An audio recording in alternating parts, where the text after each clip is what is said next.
Let me tell you about the day the United States accidentally dropped an atomic bomb on a family's backyard in South Carolina. This isn't a joke. This really happened. And somehow, nobody died. We're in the Cold War, March 11th, 1958. The Air Force is running constant long-range training missions. Bombers flying from bases in the United States out toward Europe and North Africa, practicing the routes they would fly if World War III ever actually started. That afternoon, a B-47E Stratojet takes off from Hunter Air Force Base near Savannah, Georgia. 6 engines in 3 twin pods, swept wings, sleek silver body. This was one of America's main nuclear bombers. Inside its bomb bay, it carries a Mark 6 nuclear bomb, a big, early-generation fission weapon, roughly 7,000 pounds, bomb casing, conventional explosives, and usually a removable nuclear core. On this flight, the crew is told the bomb is not fully armed. The fissile core, that plutonium or uranium heart that actually sets off a nuclear chain reaction, is stored separately in a different compartment. That's standard safety procedure. Still, you don't treat a Mark 6 like a toy. A core or no core. That much high explosive and uranium in one package is nothing to mess with. Around 4:30 in the afternoon, the bomber is climbing out, heading northward over South Carolina, passing above farms, pine woods, and little towns like Florence and Mars Bluff. Up in the cockpit, everything seems routine. Level off, climb, navigation checks, radio calls. And then a light comes on. In the cockpit, a warning indicator for the bomb harness. The panel says, basically, hey, the mechanism that's supposed to hold the weapon in place might not be locked properly. That's not something you ignore. So the aircraft commander calls back to the navigator and bombardier, Captain Bruce Kulka. Kulka's job now is to leave his station, crawl back into the bomb bay area, and manually make sure that bomb is firmly secured to its shackle. The bomb bay on a B-47 is not a nice, roomy place. It's cramped, noisy, open to the slipstream if the doors are unsealed. You're surrounded by structure, pipes, cables, and in the middle, hanging from hooks and shackles, is a very large bomb. Kulka gets into the bay. The Mark 6 is there, suspended from a single main shackle in the ceiling rails. He's supposed to insert a locking pin, a steel pin that goes through the shackle to physically prevent it from releasing when it shouldn't. So he climbs up on the narrow catwalk, reaches up toward the shackle overhead, fights the awkward angle, leans his weight in the wrong place, and in just the wrong combination of force and position, instead of locking the bomb on, he trips the mechanism that lets the bomb go. For a split second, he realizes what he's done. The Mark 6 drops. It falls inside the bomb bay first, slamming down onto the closed bomb bay doors with tremendous force. Those doors were never designed to take the full weight of a falling 7,000-pound bomb from inside. The impact blows them open like a trapdoor. Kulka himself is almost pulled out of the aircraft by the sudden movement and rushing air. He has to grab hold of internal structure to avoid falling out with the bomb. And then, the weapon is gone. It falls cleanly out of the B-47 into open air from about 15,000 feet up over rural South Carolina. Down below, on the ground near a place called Mars Bluff, life is completely ordinary. Walter Bill Gregg, a railroad conductor and World War II paratrooper veteran, is at home on his property. A rural plot with a modest house, a garage, some trees, and a patch of woods out back. His 3 children are there, along with a niece.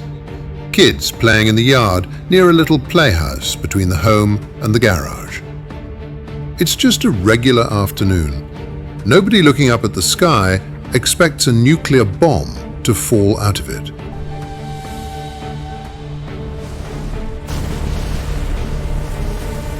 At around 4:30 p.m., as the bomber flies on, this Mark 6, with no parachute, slams into the woods behind the Gregg house.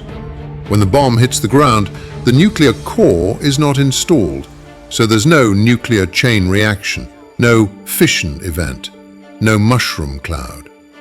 But inside that casing, there is still a massive amount of conventional high explosive, designed to compress the core in a normal detonation, and those explosives do go off. The blast changes everything in an instant. The ground erupts. A crater 50 to 70 feet wide and 20 plus feet deep is blasted out of the sand and soil. Trees are snapped, pines are blown down like matchsticks. Branches and dirt and shards of bomb casing rain down over the Gregg property. The shockwave slams into the Gregg house, blows out windows, tears interior walls, shifts the house partly off its foundation. A detached garage is essentially destroyed. Cars parked near it are crushed and mangled. A brand new Chevy and another car reduced to twisted metal. The kids, playing outside, are thrown to the ground by the blast. Glass and splinters slice into their skin. Inside the house, Bill Gregg's wife, Effie, is knocked down, hit by falling plaster. Her head is cut. She's dazed and bleeding. Bill himself is injured, his arm badly cut by debris, but conscious. There's a strange silence after the roar. Dust in the air. People shouting, crying. The children are hurt, but alive. One niece suffers internal injuries. Later, she'll need surgery, but she survives. When the dust settles enough to see, they take in the scene. Where the woods used to be, there's now a huge, raw crater. One of the play structures the kids had been near is splintered, hurled aside. Some of the Gregg family's chickens are dead, killed by the blast. Neighbors miles away feel the shockwave. A man driving on nearby US Highway 301 later says the blast literally spun his car around in the road. People in Florence hear a loud boom, see a cloud of dust rising in the distance, and have no idea yet that an Air Force bomb has just gone off in someone's backyard. Up in the sky, another B-47 from the formation circles the area. Crew members look down and see the crater. They mark the coordinates, call them in.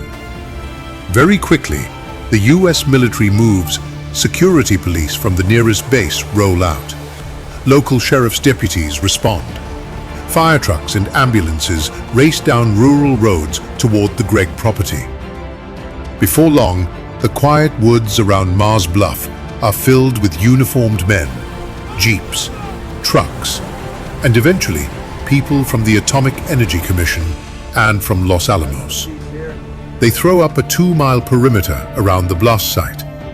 They want to control access, check for any sign of radioactive contamination, and secure whatever remains of the weapon. Radiation specialists arrive with Geiger counters, portable detection gear. They walk the edge of the crater, scan debris, measure soil and fragments. They get some readings, mostly from the unenriched uranium tamper and other non-core parts of the bomb, but nothing like a full nuclear event. The results say, yes, there's some contamination, but it can be dealt with by removing some soil, washing down structures, and collecting fragments. Meanwhile, kids from the area, being kids, start picking up shiny pieces of metal, jagged chunks of bomb casing scattered through the woods, knowing only that something blew up out back. The Air Force has to put out explicit warnings, telling locals to hand over any fragments they've collected. Those souvenirs are still parts of a nuclear weapon. The Greggs are taken to the hospital, treated for cuts, bruises, and shock. The injured niece undergoes surgery. Everyone lives. When they come back, they see what used to be their home, barely standing. Windows gone, interior fractured, cars destroyed, garage gone. Woods behind the house turned into a bomb crater. Within hours, the news spreads beyond South Carolina into national and international headlines. Atomic bomb dropped in South Carolina. US Air Force accidentally bombs family home.